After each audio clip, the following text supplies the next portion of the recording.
എൻ്റെ ചെറുപ്പത്തിൽ ഒറ്റപ്പാലത്ത് എൻ്റെ അച്ഛനും അമ്മയും, അമ്മ ഒറ്റപ്പാലം ഗവൺമെൻറ് സ്കൂളിലെ ടീച്ചറായിരുന്നു.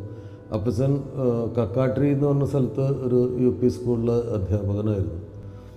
അപ്പം കക്കാട്രിക്ക് കുറച്ച് ദൂരം ഉള്ളതുകൊണ്ട് ആഴ്ചയിൽ എല്ലാ വെള്ളിയാഴ്ച വൈകുന്നേരം വരും, തിങ്കളാഴ്ച രാവിലെ അപ്പച്ചൻ പോവുകയും ചെയ്യും. പിന്നെ ആ ആഴ്ച അപ്പച്ചൻ ഉണ്ടാവില്ല, വീട്ടിലുണ്ടാവില്ല.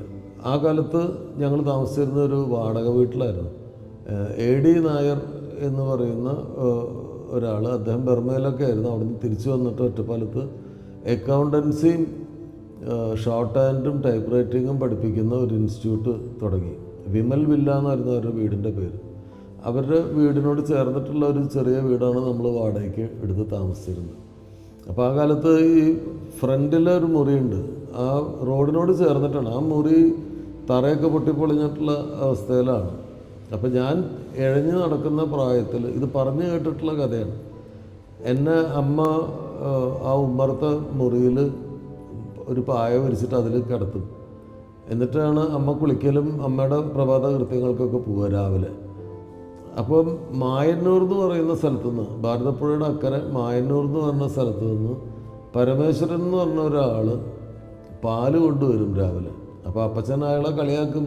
പരമേശ്വരൻ നായർ പകുതി കുപ്പി പാലുമായിട്ട് പുഴ കടന്ന് ഇക്കരെ എത്തുമ്പോഴേക്കും അത് മുഴുവൻ കുപ്പിയാവും, പാലാവും എന്നൊക്കെ പറഞ്ഞ് കളിയാക്കും. അപ്പോൾ അദ്ദേഹം ഒരു ദിവസം രാവിലെ പാല് കൊണ്ടുവന്നപ്പോൾ വീടിൻ്റെ പുറത്ത് ആരെയും കണ്ടില്ല പാല് കൊടുക്കാൻ. അപ്പോൾ മുന്നിലെ വാതിലിൽ കുറേ തട്ടി നോക്കി, ആരും തുറക്കുന്നില്ല. അപ്പോൾ വീട്ടിൽ ആളില്ലേ എന്നറിയാൻ വേണ്ടിയിട്ട് 4 കള്ളിയുള്ള ജനലായിരുന്നു ആ വീടിൻ്റെ മുന്നിലത്തെ ജനൽ. ആ ജനലിൽ മീതത്തെ പാളി തള്ളി ഇപ്പോൾ തുറന്നു. അതിൻ്റെ ഉള്ളിൽ കൂടെ അകത്തേക്ക് നോക്കിയപ്പോൾ കാണുന്ന കാഴ്ച, ഞാൻ നിലത്ത് കമന്ന് ഇങ്ങനെ കിടക്കുന്നുണ്ട്. എൻ്റെ മുമ്പിൽ ഒരു പാമ്പ് ഓപ്പോസിറ്റ് പടം വിടർത്തി ഇങ്ങനെ നിൽക്കുന്നുണ്ട്. ഞാൻ കളിച്ച് ഒരു അടി മുന്നോട്ട് വയ്ക്കുമ്പോൾ പാമ്പ് ഒരു അടി പുറകോട്ട് പോകും. ഞാൻ പേടിച്ച് പുറകോട്ട് വന്നാൽ പാമ്പ് മുന്നോട്ട് വരും. ഈ കളി നടന്നുകൊണ്ടിരിക്കണം. അതിൽ ഞാനിങ്ങനെ തലയാട്ടുമ്പോൾ പാമ്പ് അതിനോടൊപ്പം തലയാട്ടും.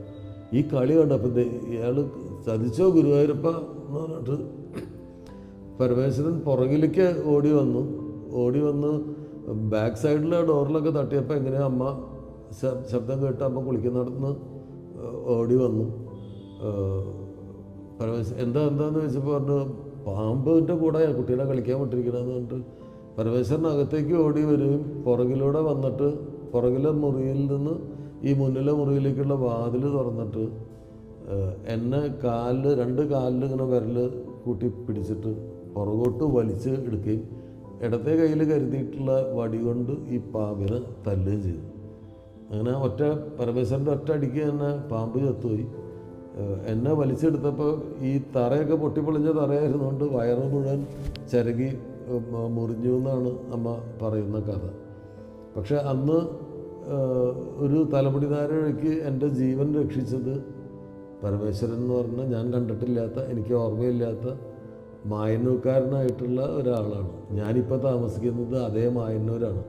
മായന്നൂർ ഭാരതപ്പുഴയ്ക്ക് കുറുകെ ഒറ്റപ്പാലത്തേക്ക് ക്രോസ് വേ പാലം വന്നു. ഏതാണ്ട് 1 കിലോമീറ്ററോളം നീളമുള്ള പാലം വന്നു. ഇപ്പോൾ ഒറ്റപ്പാലത്തിൻ്റെ ഒരു എക്സ്റ്റൻഷനായിട്ട് മായന്നൂർ മാറി. ആ മായന്നൂർ ഞാനിപ്പോൾ താമസിക്കുന്നത്. അപ്പോൾ മായന്നൂർ എപ്പോഴും ഞാൻ ഇരിക്കുമ്പോൾ ഞാൻ വിചാരിക്കും, പരമേശ്വരൻ ഈ പരിസരത്ത് എവിടെയോ ആയിരുന്നിരിക്കും താമസിച്ചിട്ടുണ്ടാവുക. ഈ പുഴയുടെ തീരത്തൊക്കെ ആയിരിക്കും അദ്ദേഹത്തിൻ്റെ പശുക്കളെ പുല്ല് തീറ്റിക്കാൻ നടന്നിട്ടുണ്ടാവുക.